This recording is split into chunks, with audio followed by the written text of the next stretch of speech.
Hello, my dear friends. In the course of making many podcasts and interviewing people, two by twos, X two by twos, I collect a lot of information and it doesn't all make it into a particular podcast or a particular profile of a two by two. And the reason is that some of this material is almost trivia. And so today I'd like to share with you some of the trivia that I have and just it's none of it's long enough to make a podcast on its own, but it's together we can make a podcast about all these different bits of trivia. So just bear with me about the so seemingly randomness of this podcast. Okay, so the first thing I would like to mention, so it is and perhaps you've noticed this also in two by two meetings, there's a lot of people who are crying when they give their testimonies. These are obviously sometimes you might think children might be crying or something, but no, these are adults. It could be a 60-year-old man crying, and you're wondering what is going on. Well, they're so guilt ridden, right? They're so programmed by two by twoism that they once did something that's slightly offside, right?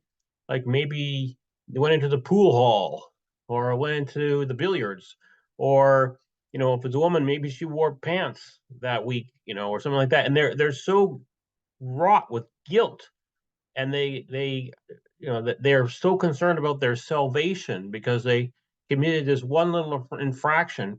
And of course, as you know, in intuitism, there's no forgiveness, right? There's no reconciliation. There's no confession that you can reset the clock on your sins. That's why they're just racked with guilt, racked. It's an awful experience. It's a real psychological trap. All right, next topic. So you may wonder, what do workers do when they're around other workers and there's no two by two members around?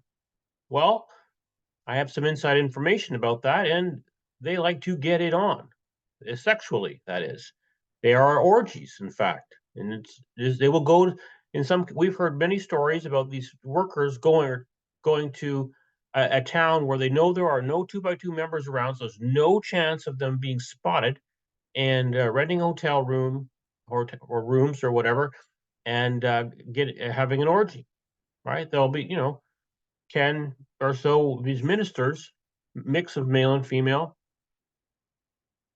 This is, or maybe all males, right? We have other examples of males doing that, and the males, you know, it happens a lot during the preps.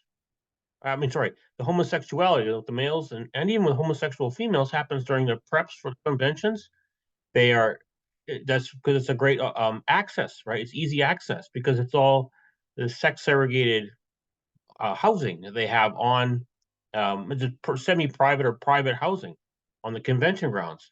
They're also, one of the things that the homosexual males use as their kind of come online to see if another two by two minister is receptive is they offer to give him a massage.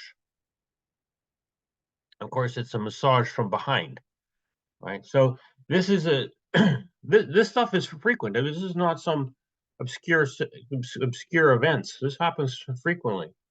The other is another sexual topic is about the young female members of two by twos. They're like in many ways they're basically considered open access by the male two by two members who are older.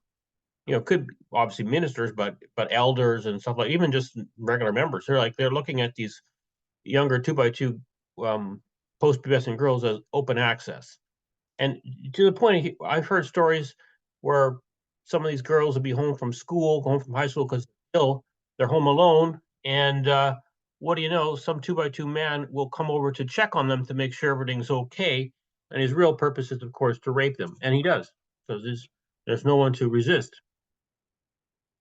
All right. So off of those salacious topics, that you probably noticed there actually are some high status two by twos. And what I mean by in this particular mean, I mean not that they're like thought high status within two by twos, but more that they are professionals in the working world, and they have kind of high titles. And when you start to think about it, it's like how could someone who's has these high titles be a 2x2. I mean, really, it doesn't take much brains to figure out that 2x2ism is a total nonsense. But these this is going on. So here's the deal: these people are all born into 2x2s. These high status people are born into it, and they just stay in it for whatever reason, for their family members, or because they don't want to anger their parents or whatever. I mean, they don't have enough basically courage to get out on their own.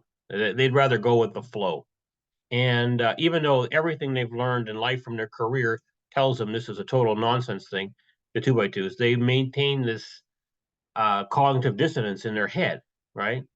Now, the thing is, the 2x2 overseers and ministers give these high status people a lot of leeway with 2x2 infractions, so they can do a lot of, like, you get a lot of get out of jail free cards, because the reason is these high status people bring an air of credibility to the 2x2s. You know, if it was just all, you know, turd kickers, the in the population 2x2s, it will be pretty obvious there was something wrong here. But by having a few of these high status people, now I'm going to tell you some high status people that I've encountered. The one was, you won't believe, it was a professor of a university professor in Canada, in Ottawa, who he was a professor of history of religion. Okay, yeah, and he was a 2x2. And after he finally quit his job as a professor, he wrote a book about, you know, different, whatever, some history of Christianity sort of thing, a light book. But he was, in his book, he suggested that the 2x2s were had legitimacy all the way back to Jesus, that they had existed the whole time. I mean, which is totally nonsense, right? He knows that, but he wrote this book and he published it under a very obscure publishing company, and he only ran it for limited run. So you know that, of course, that this was paid for by some 2x2s, and they put him up to it and all this stuff. But the fact is, how this guy, why, if he was so serious, why didn't he write it when he was an actual professor as opposed to when he retired? Well, because he would have his career destroyed. That's why. You can't publish nonsense like that and get away with it with your career. Okay. There's another fellow who is the CFO. Oh, sorry, he's the general counsel, like the head lawyer at a large restaurant company in the Carolinas in the United States. Okay, so he's a very, you know, it's a multi-million-dollar company, and he's the head lawyer for it, and he's a 2x2. Pretty crazy. There's another guy who is the CEO of a very large art museum in Canada, one of the largest ones actually, and he's the CEO of it. And he's a 2x2. Absurd, right? He's obviously studied a lot of art history. If you study art history, you'd know quite a bit about the history of religion, but he doesn't seem to how get the two together. It's bizarre. Anyways, another thing you'll notice, this is a different topic now, about 2x2s, is that they're very similar to multi-level marketing scams, right? And what are multi-level marketing scams? Well, they're things like Amway, Mary Kay, Tupperware, Herbalife, Primerica. And guess what? If you look through 2x2s, a lot of 2x2s are involved in multi-level marketing scams. You know, either that's their job, like there's people, there's a number of 2x2s who their job is they work for Primerica. Okay, Primerica is basically a multi-level marketing scam that sells mutual funds. There's other ones who are into Tupperware or Avon and those kind of stuff. They're always why? Because the multi-level marketing scams are, well, first of all, they're for people who are simple in the head. They don't understand that almost everybody who's in them loses money. Only the people who are at the top make money. It's like a Ponzi scheme, which is exactly how 2x2ism works, right?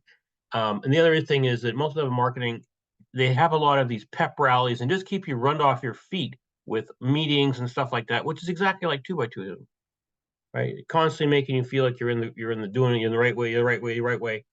You know, you never have time to think about things sensibly. Anyways, we've got another topic. It's about 2x2s are unable to shake free of the 2x2ism, even if they leave. Okay, and or even if they know better, they'll come back to it. Right. This is the bizarre thing. You think once you leave, once you just stay away, like what? Why don't you go try something else? Why don't you, you know, think about things? No, they'll keep coming back. In fact, there's a there's a person who's a doctor in Australia, a woman, and she left the two by twos and got involved in Zen Buddhism, and then of course she thinks that she can reconcile Zen Buddhism with two by twoism, and she returned to two by twoism to be basically a reformer. She thinks she's a reformer inside two by twos. Of course, I mean, how you're reforming a cult, lady? It's insane, and yet she's a doctor.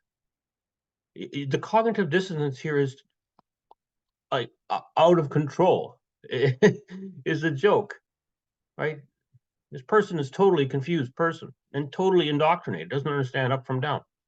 But this is common. I mean, we've met a number of people like this. Another thing we notice is that there's a lot of people who when they leave two by twos, they maintain their kind of their two by two personality.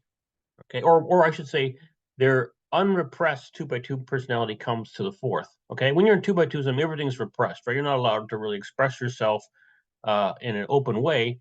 So it's all malicious gossip, under the by the behind people's back. But when these people get out of two by twos, then this maliciousness, this pettiness of them comes to the forefront and is exposed, right? Um, it's a common thing, unfortunately, and you'll see it primarily in these X two by two forums. It's where it's common. There's also an issue about a mental illness in a two by twos. Now we've discussed this sort of thing in some other podcasts, but there's another issue is that the two by two system is sort of it works hand in glove with people who have mental illness, meaning that the if a person has some sort of mental illness like personality disorders, the two by two system isn't neutral with regard to that. Actually enhances those disorders. It enables those people with those disorders to be more in character of those disorders, right? It facilitates them. And why? Because the two by two system, by its very nature, is abusive, right? It allows people to be abusive, especially the males, right? I mean, especially the males of the females, but even older females on younger females and so forth.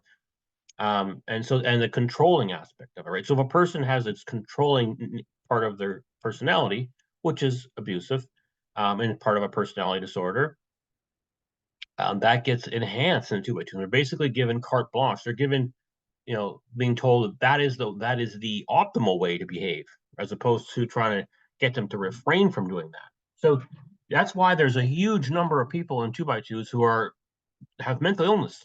Maybe it's not full blown schizophrenia, but they certainly have personality disorder. It's very common, and of course undiagnosed because they don't think they have these issues.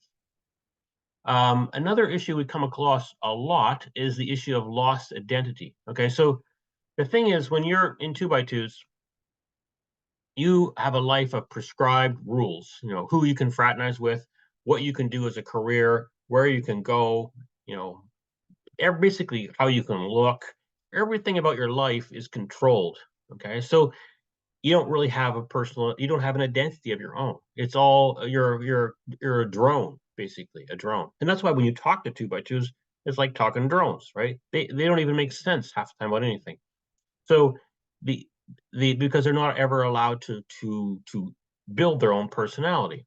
And here's the issue: when they leave two by twoism, they will attach themselves to basically any identity that gets put in front of them quickly. And that's why there's a significant number of people who've come out of two by twos who are in the current era who are attaching themselves to all sorts of let's say identity confusion. In fact, there's a number of them who this is common, especially with the women, who think they are non-binary, meaning like they're both man and woman at the same time, and they have sexual interest in both man and women at the same time, and whatever. I mean, this is the current rage amongst young people in our contemporary North American society, and so these people who are maybe 40, 50 years old coming to two by twos, they attach to this stuff and they take it on as their identity, right? Meaning they have no critical skills to know what a proper identity is. I mean, for example, there's a large X2x2 forum, and both have publicly said they're non-binary, right? But you're married to men, okay? But of course, I mean, if you're really non-binary, act on it then. But of course, it's a false identity they have adopted to try to provide themselves an identity, because they have no identity from their 2x2 background. It's been stolen from them, and they don't know how to build one. So they take on whatever comes along that makes them feel like they're cool. They're part of the normal, right? If this had been if they had come out of 2x2s in in in the 1980s, they would have taken something else then, some other crazy identity. It's just a sickness in regards to having a lost identity. So that's some 2x2 trivia that I picked up, and I thought I would share with you. I'd love to hear any comments or anything we can add.